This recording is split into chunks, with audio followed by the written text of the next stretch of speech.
جو ہوگا اللہ کے کیے ہوگا.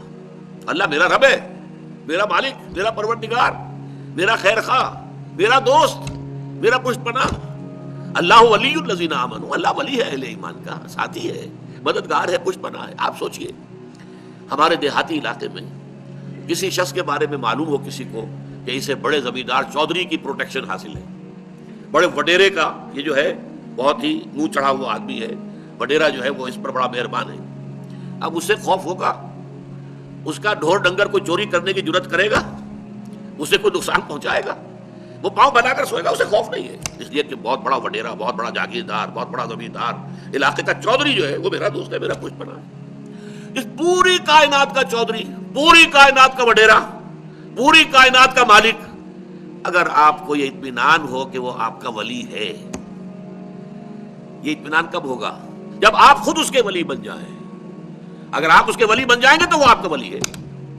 آپ نے سرسری سا رشتہ رکھا ہوا، اس کا بھی رشتہ سرسری سا ہوگا. آپ نے منافقت والی روش رکھی ہوئی ہے، اس کا معاملہ بھی پھر آپ کے ساتھ وہ نہیں ہوگا، خالص نہیں ہوگا. وہ تو جیسا آپ کا روش، آپ کی روش ہوگی.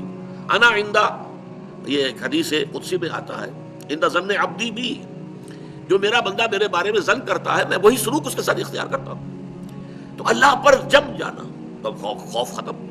حزن کس بات کا؟ وہ تو جو کچھ بھی اللہ تعالیٰ نے چاہا وہ ہوا ہے. مجھے اچھا نہیں لگ رہا، میرا خیال ہے میرا بچہ فوت ہو گیا، مجھے تو رنج ہے، لیکن یہ کہ اس کا فوت ہو جانا ہی یقیناً بہتر ہے میرے لیے. اللہ تعالیٰ نے اس وقت اگر یہ فیصلہ صادر فرمایا، وہ میرا دوست ہے، میرا ہمدرد ہے، میرا بہی خواہ ہے، میرا خیر خواہ ہے، میرا پشت پناہ ہے، میرا مددگار ہے. اس کی طرف سے جو بات آئی کہ ہر چساقی ماریخ عین الطاف است، یہ ہے در حقیقت زوال خوف و حزن، اور اسی کا نام ہے مقام ولایت. دیکھیے اس میں جو آیا ہے قالوا ربنا اللہ ثم استقاموا، یہ استقامت میں بہت ابتدا سے جو درس دے رہا ہوں تو ابتدا ہی میں یہ لفظ میری زبان سے نکلا تھا، اور واقعہ یہ ہے کہ وہ موضوع ترین لفظ ہے. اس استقامت میں قیامت مضمر ہے.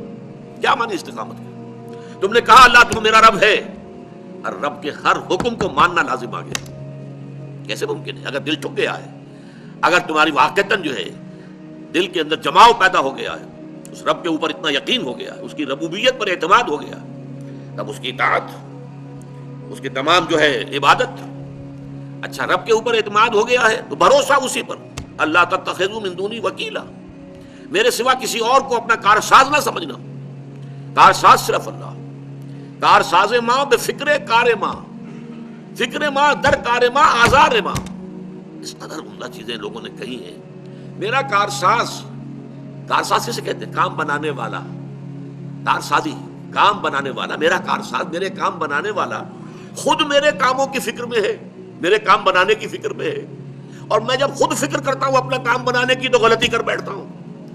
اور فرمایا کارساز ماں بفکر کار ماں، جس سے غلطی کا صدور ہو ہی نہیں سکتا، وہ تو اللہ کی ذات ہے، جس کا علم کامل، جس کی قدرت کامل.